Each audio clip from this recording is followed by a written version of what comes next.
Hello everyone. In this video, I am telling you one more important example of group which is dihedral group DN. Last videos में हमने और कौन से symmetry group, permutation group, alternating group पढ़े थे. इस video में हम पढ़ेंगे डायहेड्रल ग्रुप. ओके, तो डायहेड्रल ग्रुप क्या होता है? डायहेड्रल ग्रुप देखो, उससे पहले मैंने यहाँ कुछ डेफिनेशंस और रिजल्ट्स लिखे हैं. ठीक है, फर्स्ट क्या है? सिमेट्री. सिमेट्री क्या होती है? An undetectable motion of an object. जैसे ये मैंने एक स्क्वायर रख दिया, स्क्वायर को रोटेट किया 90 डिग्री के एंगल पे, तो कुछ पहचान में नहीं आया कि हमें पता नहीं चला. ऐसे तो मैंने इसमें नंबर्स लिख रखे हैं, बट अगर ये नंबर ना हो तो आपको पता नहीं चलेगा कि कुछ चेंज हुआ है. तो इस टाइप का अगर कोई मोशन है आपके पास जिसको आप डिटेक्ट नहीं कर पा रहे हो, उसे बोलेंगे हम सिमेट्री. उसके बाद डायहेड्रल ग्रुप क्या होता है? Set of all symmetries of n sides. जैसे एक रेगुलर पॉलीगन है, जैसे एक रेगुलर पॉलीगन की जो जितनी कितनी होती है, एन साइड्स की एक रेगुलर पॉलीगन है, तो उसकी जितनी भी सिमेट्रीज होंगी उनका सेट डायहेड्रल ग्रुप बनता है. जैसे n इज इक्वल टू 4 के लिए इन पर्टिकुलर मैं D4 एग्जाम्पल से आपको बताती हूँ. D4 के अंदर क्या है? देखो, ये मैंने क्या लिया? एक स्क्वायर लिया. ये क्या है? एक रेगुलर पॉलीगन है 4, n इज इक्वल टू 4 के लिए. यहाँ पे अगर आप इसको रोटेट करते हो, एक रोटेशन देते हो, 2 रोटेशन देते हो, 3 रोटेशन देते हो और 4 बार फिर रोटेट करते हो, 4 बार रोटेट करने पे अपनी ओरिजिनल पोजीशन पे आता है. आप ध्यान से देखेंगे, मैंने यहाँ 1 लिखा हुआ है, यहाँ 2 लिखा हुआ है, यहाँ 3, सॉरी हाँ, यहाँ पर 3 आएगा एंड यहाँ 4 होगा. 1 2 3 एंड 4. ओके, यहाँ मैंने 3 लिखा हुआ है, यहाँ 4 लिखा हुआ है. अगर रोटेट कर रही हूँ ऐसे 2 बार 3 बार और 4 बार रोटेट करने पर ये अपनी ओरिजिनल पोजीशन में आएगा. क्योंकि मुझे कैसे पता चला ओरिजिनल? यहाँ 1 के साथ 1 है, 2 के साथ 2 है, 3 के 4, अगर आपको दिख रहा हो. ओके, तो ये 4 रोटेशंस होगी. इसके अलावा हम क्या कर सकते हैं? रिफ्लेक्शन कर सकते हैं ऐसे, या फिर ऐसे रिफ्लेक्शन कर सकते हैं. तो ये जो बनती है, मतलब जो ये जितनी भी मैंने ये पोजीशंस इसकी चेंज की, तो ये जो इनका सेट बनता है वो ग्रुप बनता है डायहेड्रल ग्रुप. मतलब ग्रुप होने की सारी प्रॉपर्टीज को सेटिस्फाई करता है अंडर कंपोजिशन. ठीक है, अंडर देयर कंपोजिशन. तो अब मैं दिखाऊंगी यहाँ पर कौन कौन सी पॉसिबल है. जैसे अब मैंने इसको ओरिजिनल पोजीशन में रखा D4 में. ठीक है, तो ओरिजिनल पोजीशन है यहाँ 1 1 के साथ है, 2 2 के साथ है, 3 3 के साथ एंड 4 4 के साथ. अब मैंने इसको रोटेट कर दिया 90 डिग्री के एंगल पर. ठीक है, अब देखो 1 के प्लेस पर कौन आ गया? 1 की इमेज कौन हो गई? अब 3. 1 के प्लेस पर यहाँ 3 आ गया, 2 के प्लेस पर 1. ओके, एंड यहाँ 1 के प्लेस पर 3 आ गया, 2 के प्लेस पर 1 आ गया और 3 के प्लेस पर 4 हो गया, 3 4 एंड 4 के प्लेस पर कौन हो गया? 2. तो ये आया मेरे पास एक रोटेशन करके. उसके बाद मैंने एक बार और रोटेट किया इसको. अब देखें क्या आया? 1 के प्लेस पर 4 है, 2 के प्लेस पर 3 है एंड 3 के प्लेस पर 2 है एंड 4 के प्लेस पर कौन है? 1. ठीक है, उसके बाद एक और बार मैंने इसको रोटेट किया ऐसे. नाउ 1 के प्लेस पर कौन आ गया? 2 के प्लेस पर 4 एंड 3 के प्लेस पर 1 एंड 4 के प्लेस पर 3. अब अगर मैं इसको दोबारा से रोटेट करती हूँ, नाउ 1 2 3 4 सब अपनी ओरिजिनल पोजीशंस पे आ गए. 1 की इमेज 1 है, 2 की 2 है, 3 की 3 है, 4 की 4 है. तो ये तो होगी 4 रोटेशंस. उसके बाद आती है रिफ्लेक्शंस की. ओके, 4 रोटेशंस होती है और चारों की 4 ही रिफ्लेक्शंस होंगी. जो D4 है, इसके अंदर क्या होता है? 4 रोटेशंस होंगी और 4 रिफ्लेक्शंस होंगी. अब मैंने ये 4 रोटेशंस लिख दी, अब 4 रिफ्लेक्शंस भी देख लेते हैं. तो देखें, एक रिफ्लेक्शन तो ऐसे आ जाएगी. ठीक है, तो रिफ्लेक्ट कर दिया एक, मतलब इस लाइन के अलोंग मैंने, ये वाली लाइन है, इस लाइन के अलोंग मैंने रिफ्लेक्शन दी है ऐसे. ठीक है, तो अब 1 की इमेज कौन है? 3 एंड 2 की 4 एंड 3 की इमेज है 1 एंड 4 की इमेज है 2. ओके, अब एक रिफ्लेक्शन हम कैसे दे सकते हैं? इसको रोटेट करके फिर रिफ्लेक्शन रिफ्लेक्शन दे सकता है। ये ओरिजिनल पोजीशन में था, इसको रोटेट किया और फिर रिफ्लेक्शन दे दी। नाउ 1 की इमेज 1 है, 2 की इमेज 3 है, एंड 3 की इमेज 2 है, एंड 4 की इमेज 4 है। ओके, ठीक है। क्या किया था मैंने, यहाँ ओरिजिनल था, ओरिजिनल से ऐसे रोटेट किया और फिर एक रिफ्लेक्शन दे दी। अब एक रिफ्लेक्शन आप इस लाइन के अलोंग दे सकते हो, ये वाली लाइन है, इसके अलोंग, तो ये दे दी।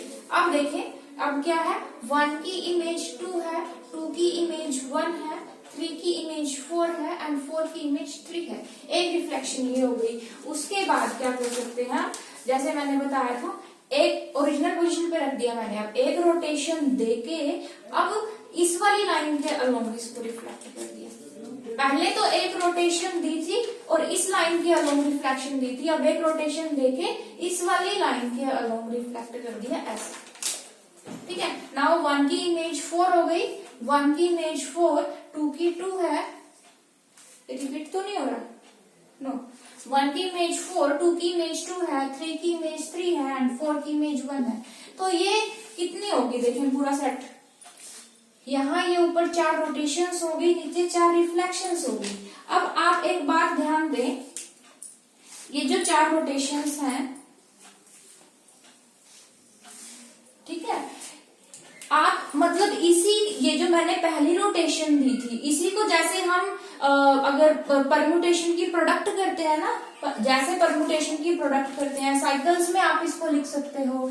ठीक है, जैसे क्या लिख सकते हो इसको, 1 की इमेज 3 है तो 3 लिख दिया 1 के बाद, अब 3 की इमेज 4 है तो 3 के बाद 4 लिख दिया। साइकिल में लिख रही हूँ ना मैं, 4 की इमेज 2 है तो 2 लिख दिया, अब 2 की इमेज 1 है, ये साइकिल लिख दिया। अब अगर आप इस साइकिल का स्क्वायर करोगे, मतलब इस ट्रांसपोजिशन को इसी के साथ मल्टीप्लाई करोगे तो ये ट्रांसपोजिशन आ जाएगी।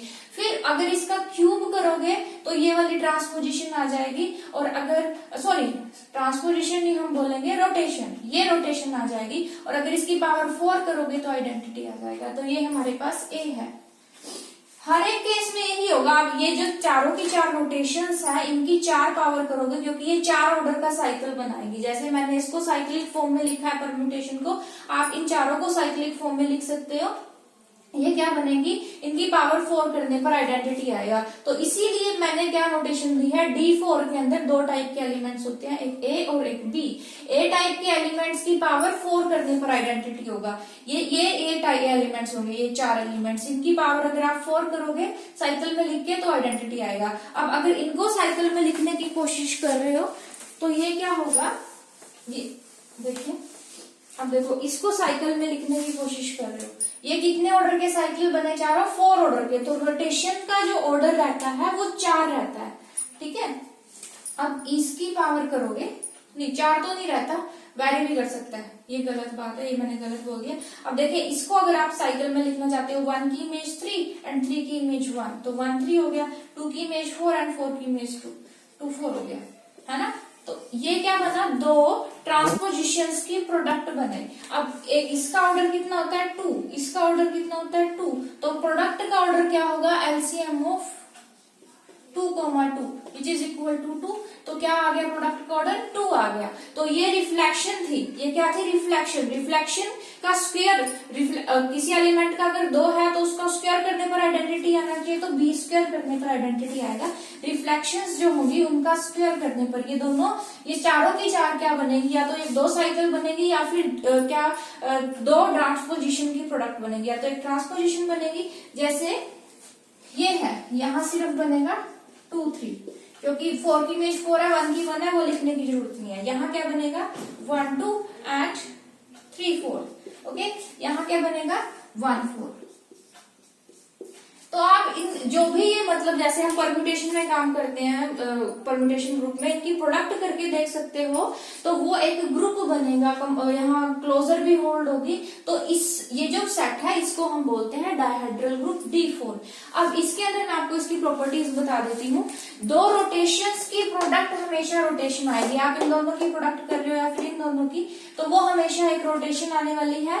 और 2 रिफ्लेक्शंस की प्रोडक्ट करोगे, जैसे आप अगर इस रिफ्लेक्शन को, जैसे ये था, इसको ये रोटेशन दे रहे हैं ना, इसको इसके साथ प्रोडक्ट करते हो तो ये एक रोटेशन बन जाएगी। रिफ्लेक्शन की प्रोडक्ट अगर रोटेशन से करोगे तो वो रिफ्लेक्शन होगी, और दो रिफ्लेक्शंस की प्रोडक्ट करोगे तो रोटेशन आ जाएगा। दो रिफ्लेक्शंस की करोगे, और रिफ्लेक्शन का ऑर्डर कितना होता है? 2 होता है। ये हमने देख लिया, इसका भी ऑर्डर 2, इसका भी ऑर्डर 2 है, इस एलिमेंट का भी ऑर्डर 2 है, क्योंकि दो ट्रांसपोजिशन की प्रोडक्ट है। और number of element of order 2 in Dn, ये जनरल है। कितने 2 ऑर्डर के एलिमेंट हो गए? देखो यहाँ कितने हैं, इसका भी 2, इसका भी 2, इसका भी 2, इसका भी 2, 4 एलिमेंट्स हैं 2 ऑर्डर के। तो अगर तो ग्रुप का ऑर्डर कितना है, एक और एलिमेंट होगा इनमें से ना, एक ट्रांसपोजिशन का ऑर्डर भी 2 आएगा। ओके, तो अगर ग्रुप का ऑर्डर n है, मतलब n है, डाइहेड्रल ग्रुप में टोटल एलिमेंट्स 2n होते हैं। 8 एलिमेंट है जैसे D4 में, ट्वाइस होता है। Okay, number of element of order 2 in Dn is equal to n+1 if n is even. अगर यहाँ n की वैल्यू इवन है जैसे D4 में, तो 5 एलिमेंट्स होंगे 2 ऑर्डर के, और अगर n की वैल्यू ओड है तो n ही एलिमेंट्स होंगे। और दूसरे ऑर्डर्स के जैसे D4 का ऑर्डर कितना है? 8 है D4 का ऑर्डर। तो इसके एलिमेंट्स का ऑर्डर क्या क्या हो सकता है? एलिमेंट का ऑर्डर ग्रुप के ऑर्डर का डिवाइजर होता है, 1 हो सकता है, 2 हो सकता है, 4 हो सकता है। 8 ऑर्डर का नहीं होता है इसमें, एलिमेंट साइज एक नहीं बनता है कभी भी। तो यहाँ 2 ऑर्डर के बता दिए मैंने, 4 ऑर्डर के कितने एलिमेंट्स होंगे? 5। आयलर फंक्शन आप इसको कैलकुलेट कर लें। तो ये था किसके बारे में? डायहेड्रल ग्रुप के बारे में, which is another important example of group. I think आपको समझ आया हो, वीडियो अच्छा लगा हो। ओके, अगर आपको वीडियो अच्छा लगा है और समझ आया है, then please like and share the video and subscribe my channel for further updates. और अगर कोई नेट एग्जाम की प्रिपरेशन में इंटरेस्टेड है, then please contact at the number given in description box. Okay, thank you very much.